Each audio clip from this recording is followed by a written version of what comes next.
皆さん、こんにちは。村上です。今日もよろしくお願いします。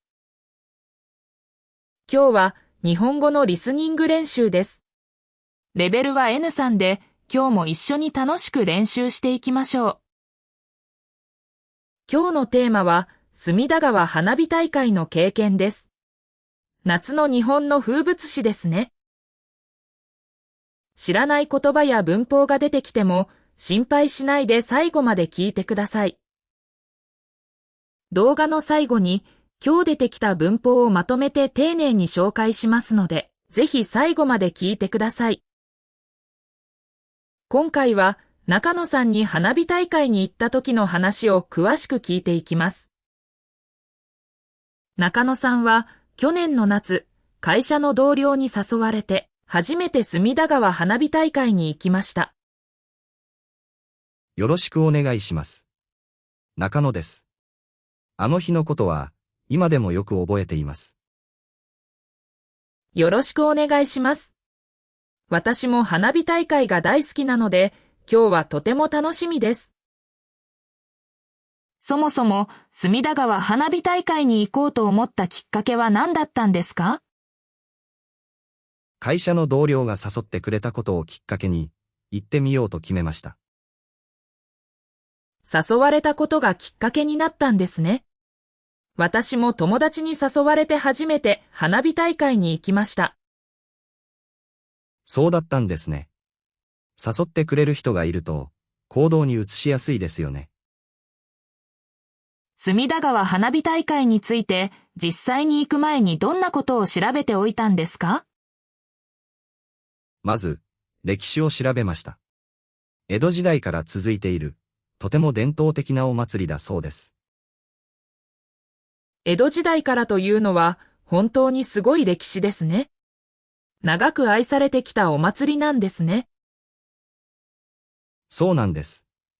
日本には花火大会と呼ばれるイベントがたくさんありますが、隅田川は特に有名だそうです。花火大会という言葉は日本中の花火のイベント全部を指すんですよね。はい。でも、その中でも、隅田川花火大会は東京で一番有名だと言われています。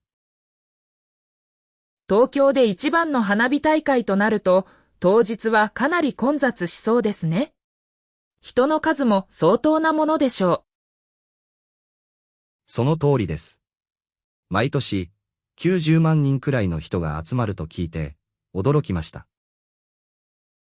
90万人ですか？それだけの人数を想像するだけでも大変そうです。だからこそ、混雑を避けるために、行く前にしっかり準備をすることにしました。具体的には、事前にどんな準備をしたのか、詳しく教えてもらえますか？まず、開催日の1ヶ月前くらいから、場所取りの情報を調べ始めました。1ヶ月も前からというのは、かなり早めですね。私は当日に焦って調べたことがあります。それは大変でしたね。人気の場所ほど、早めに調べておいた方がいいと思います。花火大会の日程というのは、毎年同じ日に決まっているものなんですか？毎年7月の最終土曜日に開催することになっていて、天候によって日程が変わることもあるそうです。日程が毎年決まっていると、休みの予定を立てやすくて本当に助かりますね。そうですね。おかげで、有給休暇も早めに申請することができました。当日は実際に何時頃から会場に向かうことにしたんですか？花火が始まるのは夜7時なのに、私たちは午後2時頃から場所を確保することにしました。5時間も前からですか？それだけ早く行かないと、いい場所は取れないんですね。はい。実際、私たちが着いた時には、もう良い場所はほとんど埋まっていました。それでも、諦めずに探し続けて、なんとか良い場所を見つけられたんですね。はい。隅田公園という場所に、レジャーシートを敷いて座ることができました。隅田公園は川に近くて景色がいい場所として以前から評判だと聞いたことがあります。その通りです。川の向こう側まで花火がよく見える場所でした。場所を確保してから花火が始まるまでの間は何をして過ごしたんですか？屋台を見て回ったり、友達とおしゃべりをしたりして時間を過ごしました。屋台巡りも花火大会の楽しみの一つですよね。何を食べましたか？焼きそばとかき氷を食べました。暑い日だったので、かき氷が本当に美味しかったです。夏祭りのかき氷は格別ですよね。私もついたくさん食べてしまいます。わかります。私も気づいたら、あっという間に2個も食べてしまっていました。会場全体で見ると、屋台はどのくらいの数が並んでいたんですか？100軒くらいの屋台が長い通りに並んでいて、何を選べばいいか迷うくらいでした。100軒もあると迷うのも無理はないですね。私だったら全部見て回りたくなります。実は、私たちも時間があるうちに、できるだけたくさん見て回ろうと決めました。会場の周りには浴衣を着ている人もたくさんいましたか？はい、とても多かったです。特に若いカップルが浴衣姿でたくさん歩いていました。浴衣を着て花火を見るのはいかにも日本の夏という感じがしますよね。そうですね。せっかくの機会なので、私も次回は浴衣を着てみようかと考えています。花火が始まる直前の会場はどんな雰囲気に包まれていましたか？空が暗くなるに従って、周りの人たちの声がだんだん大きくなっていきました。みんなの期待が少しずつ高まっていく様子が目に浮かぶようです。7時ちょうどになった瞬間、合図もなく突然、最初の花火が打ち上がりました。最初の花火を実際に見た瞬間、どんな気持ちが湧いてきましたか？想像していたよりも音が大きくて、体が思わず震えるほど感動しました。音の大きさというのは、実際にその場に行ってみないと本当にはわからないものですよね。本当にそうです。テレビで見るのとは、比べ物にならないほどの迫力でした。花火の色や形についても、思っていた以上にいろいろな種類があったんですか？はい。丸い形の花火もあれば、ハートの形をした花火もありました。ハートの形をした花火が上がるなんて、なんだかロマンチックな雰囲気になりますね。会場の人たちも、ハートの花火が見えるたびに、大きな歓声を上げていました。花火大会には、2つのグループが花火を打ち上げていると聞いたことがあります。その通りです。2つの花火師のグループが、それぞれの腕を競い合っているそうです。競技という要素があるからこそ、より一層完成度が高いのかもしれませんね。私もその話を聞いて、より一層花火の美しさに注目するようになりました。その日の花火大会は結局何時頃まで続いたんですか？夜8時半頃まで、約1時間半にわたって花火が打ち上げられ続けました。1時間半も続くとなると、飽きることなく最後まで楽しめそうですね。おっしゃる通りです。飽きるどころか、時間があっという間に過ぎていきました。フィナーレの部分は他の時間と比べて何か違いがありましたか？フィナーレは、それまでとは比べ物にならないくらい、連続して花火が打ち上がりました。フィナーレというのはいつも特別な盛り上がりがありますよね。あの瞬間だけは、周りの人たちも思わず息を止めて見ていたに違いありません。その光景を頭の中で想像するだけでも鳥肌が立ちそうな気がします。実際、その瞬間は私の腕にもはっきりと鳥肌が立っていました。フィナーレが終わった直後、会場全体の雰囲気はどんな風に変わりましたか？大きな拍手が起こって、周りのあちこちから感嘆の声が聞こえてきました。みんなで拍手をする瞬間も、花火大会ならではの一体感がありますよね。全く知らない人たちとも、同じ感動を共有できたことが嬉しかったです。ここで少し話を止めて、視聴者の皆さんにも一つ聞いてみたいことがあります。皆さんが住んでいる国にも、花火大会に似たようなお祭りは何かありますか？それがどんなお祭りなのか、ぜひコメント欄に具体的に書いて教えてください。中野さんも皆さんからのコメントを一緒に楽しみにしていてください。それでは、中野さんの話の続きをもう少し詳しく聞いていきましょう。花火大会がすべて終わった後、実際の帰り道はどんな様子でしたか？帰り道は想像していた以上に大変でした。駅までの道が人でぎゅうぎゅう詰めでした。90万人が一斉に帰るとなると、それほど混雑するのも無理はないですね。実際、駅に着くまでに、いつもの3倍くらいの時間がかかりました。そこまで混んでいると、電車に乗るのも一苦労だったんじゃないですか？おっしゃる通りです。3本くらい電車を見送ってから、やっと乗ることができました。電車を3本も見送るとなると、その間、かなり忍耐力が必要だったでしょうね。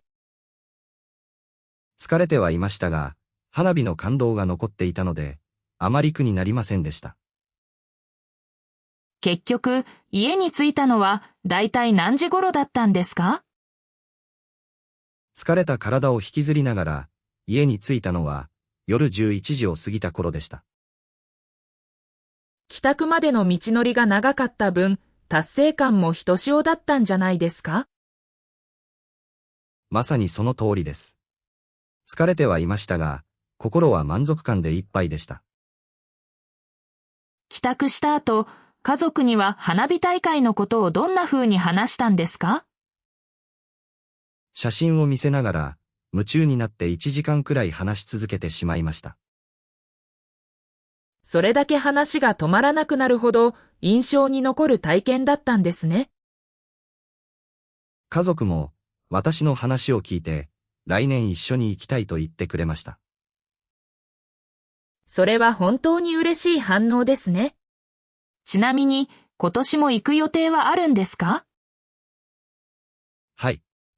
いろいろ考えた結果、今年は家族と一緒に行くことにしました。家族みんなで一緒に見る花火は、それだけでまた特別な思い出になりそうですね。今度は、去年学んだ経験を生かして、もっと早く場所を取ろうと思っています。去年の反省を踏まえて、今年はどんな対策を具体的に考えていますか？去年の教訓を生かして、今年は、正午のうちに場所を確保しておこうと考えています。明るいうちに動いておく方が、家族連れには安心かもしれませんね。帰りの混雑についても、今年は事前に対策を立てておくつもりです。去年の経験から帰りの混雑を避けるために何か良い方法は見つかりましたか？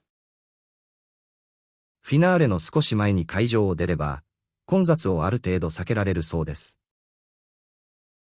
でも、一番盛り上がるフィナーレを見逃すのは少しもったいない気もしますね。おっしゃる通りです。だから、私は最後まで見てから帰ることにするつもりです。花火大会に行くとき、動きやすさも含めて、服装で気をつけていることはありますか？歩きやすい靴を履くように気をつけています。長時間立つことになるからです。そんなに長時間経つことになるとは、やはり靴選びがとても大切になりますね。それから、うちわを持っていくようにしています。夏の夜でも意外と暑いです。人がたくさん集まるので、熱気もこもりやすいのかもしれませんね。水分補給も忘れないように、ペットボトルを何本か持って行きました。花火大会にこれから初めて行く人に何かアドバイスはありますか？何よりもまず、とにかく早めに行動することが一番大切だと伝えたいです。その一言だけで、中野さんが積み重ねてきた経験が全部詰まっている気がします。それから、体力に自信がなくても、心配しすぎる必要はないと思います。つまり、体力にあまり自信がない人でも十分楽しめるということですか？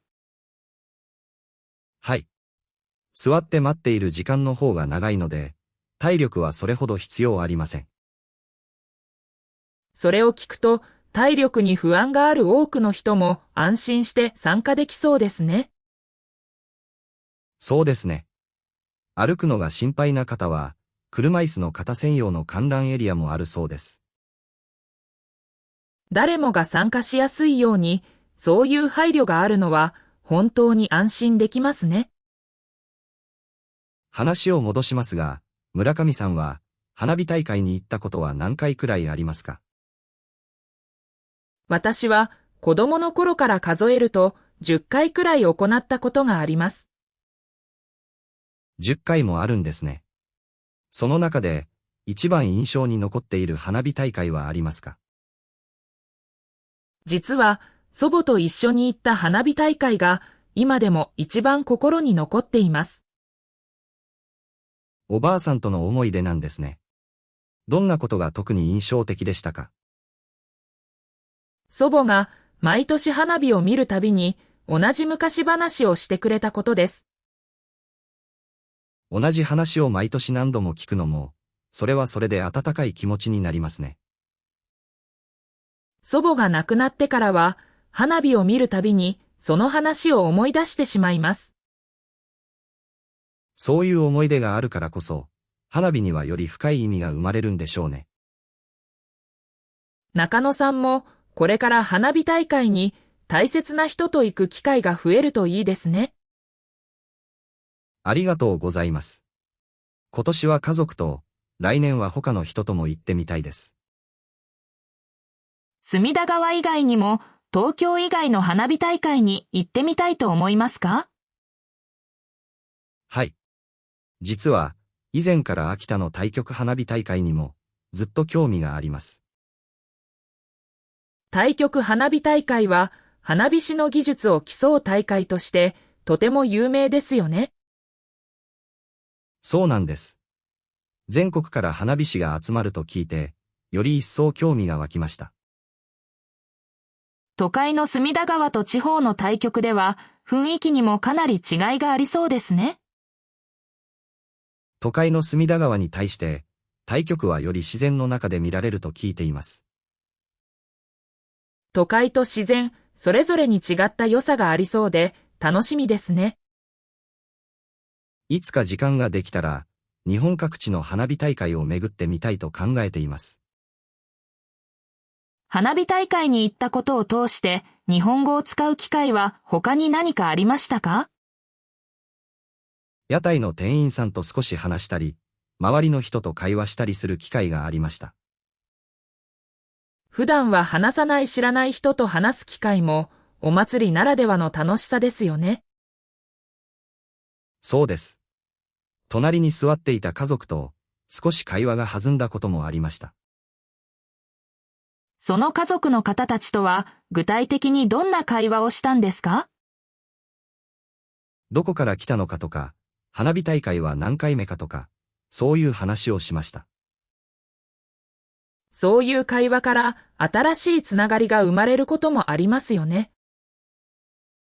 驚くことに、その家族とは、今でもたまに連絡を取り合っています。たった一日だけの偶然の出会いが長く続く縁になることもあるんですね。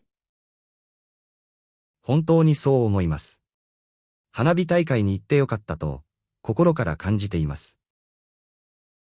せっかくの機会だったので、花火の写真はうまく撮れましたか？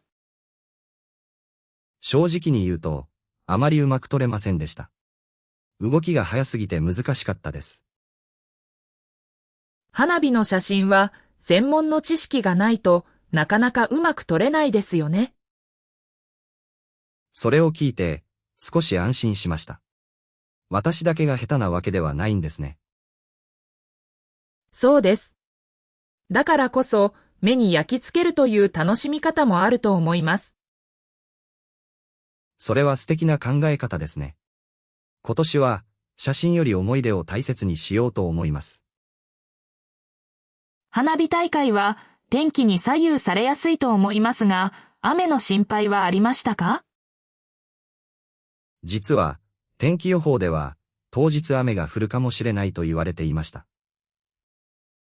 天気予報を見て、それは不安な気持ちのまま当日を迎えることになったんですね。そうです。でも、幸い、花火が終わるまで雨は降りませんでした。それは本当に幸運でしたね。雨が降ったら中止になっていたかもしれません。実際、雨が強い場合は、翌日に延期されることもあると聞きました。もし延期になっていたら、予定を変更するのは大変だったでしょうね。おっしゃる通りです。有給休暇を取っていたので、少し困っていたと思います。そういう天気に恵まれたことも含めて、全部がいい思い出になったんですね。本当にそうです。すべてが噛み合って、忘れられない一日になりました。今、改めて聞きますが、中野さんにとって花火大会は今どんな存在になっていますか？去年の経験があってから、今では、一年に一度の大切な楽しみになっています。毎日ではなく、一年に一度だからこそ、より特別に感じるのかもしれませんね。そうですね。毎年、夏が近づくたびに、今から楽しみになってきます。最後に、日本語を勉強している皆さんに何か伝えたいことはありますか？日本に来る機会があれば、ぜひ夏の花火大会に行ってみてほしいです。教科書だけではわからない、日本の文化を肌で感じられるはずです。本当に素敵なメッセージですね。私も、その気持ちに心から強く共感します。中野さん、今日は本当に貴重なお話をたくさんありがとうございました。こちらこそ、ありがとうございました。話しながら、去年のことを鮮明に思い出しました。花火大会の会場の近くには浅草寺もありますよね。お寺にも寄りましたか？はい。花火が始まる前に、少し時間があったので、浅草寺にも寄ってみました。いいですね。お寺で少しお参りしてから花火を見ると、なんだか心が落ち着きそうです。実際、その通りでした。お参りをしたおかげで、落ち着いて花火を待つことができました。浅草寺の周りも花火大会の日は特別な雰囲気になっていましたか？はい。普段より人が多くて、屋台の数もいつもの何倍にもなっていました。普段の浅草も賑やかですが、花火大会の日はさらに賑やかになるんですね。そうです。地元の商店街の人たちも、この日のために特別な準備をしているそうです。地元の人たちにとっても、この花火大会は大切なイベントなんですね。はい。地域全体で盛り上げようとする気持ちが、町のあちこちから伝わってきました。そういう一体感があるからこそ、訪れる人にとっても特別な体験になるんでしょうね。村上さんが言った花火大会でも、そういう地域の温かさを感じたことはありますか？はい、あります。地元のボランティアの方々が案内をしてくれたことが印象的でした。ボランティアの方々がいると、初めて行く人でも安心できますよね。隅田川花火大会でもそういう案内をしてくれる人たちを見かけましたか？はい。警備の方々が、あちこちで人の流れを整理してくれていました。これだけ多くの人が集まる場所では、そういう整理も本当に大切ですよね。おっしゃる通りです。おかげで、大きな事故もなく、安全に楽しむことができました。花火大会が終わった後、会場のゴミの片付けはどうなっているんですか？帰るとき、みんなが自分のゴミを持ち帰るように呼びかけられていました。それぞれが意識してゴミを持ち帰ると、会場もきれいなままで済みますね。実際、私たちが帰るときには、地面にゴミがほとんど落ちていませんでした。そういう小さなマナーの積み重ねが、この伝統を長く支えているのかもしれませんね。私もそう思います。一人一人の意識が、この文化を守っているんだと感じました。せっかく行ったので、お土産に花火大会に関連したグッズなどは買いましたか？はい。屋台で、花火の絵が描かれた小さな扇子を買ってみました。扇子ですか？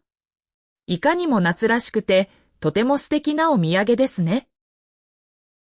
今でも、家に飾ってあります。見るたびに、あの日のことを思い出します。花火大会の前後で何か日本の習慣について新しく知ったことはありますか？はい。花火の音には、それぞれ意味が込められていることを知りました。それは初めて聞きました。具体的にはどんな意味があるんですか？もともとは、亡くなった人への祈りや、悪いものを追い払う意味があったそうです。ただ美しいだけじゃなくて、そういう深い意味があったんですね。知りませんでした。私も、その話を知ってから、花火の見方が少し変わった気がします。そういう歴史的な背景を知ることで、花火大会がより深く楽しめそうですね。そうだと思います。単なる娯楽ではなく、文化として大切にしたいと感じました。この経験を通して、日本の夏の過ごし方に何か変化はありましたか？はい。それ以来、夏の行事に積極的に参加するようになりました。たった一つの経験が、その後の行動にまで良い影響を与えたんですね。本当にそう思います。あの夏の一日が、私の生活を少し豊かにしてくれました。皆さんも今日の話を聞いて、花火大会に行ってみたくなりましたか？今日の会話の中に知らなかった表現があれば、コメントに書いてください。では、今日出てきた文法をまとめて、一つずつ丁寧に紹介していきます。一つ目は、をきっかけにです。誘われたことをきっかけに行ってみたのように使います。二つ目は、ばかりです。着いたばかりの時は良い場所がなかったのように使います。三つ目は、暗いぐらいです。迷う暗い屋台がたくさんあったのように使います。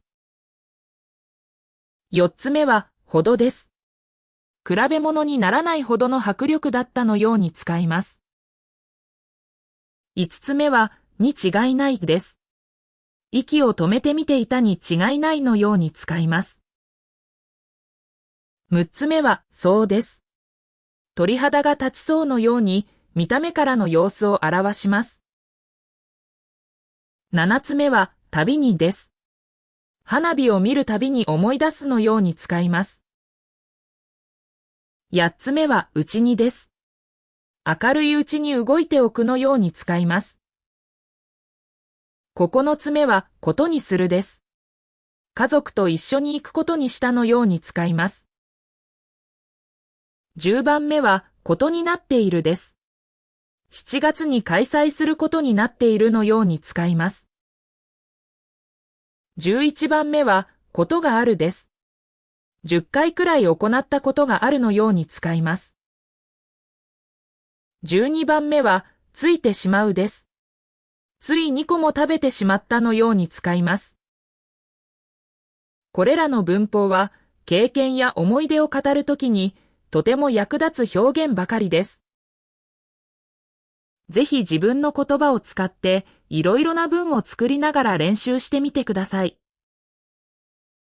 N さんの試験に向けてこれからも一緒に頑張っていきましょう。今日も最後までじっくり聞いてくださってありがとうございました。よろしければチャンネル登録と高評価もぜひよろしくお願いします。皆さんからのコメントはいつもとても楽しみに読ませてもらっています。夏に日本へ行く方はぜひ花火大会にも足を運んでみてくださいね。よろしければ他の動画もぜひチャンネルから見てください。それではまた次の動画で皆さんとお会いできるのを楽しみにしています。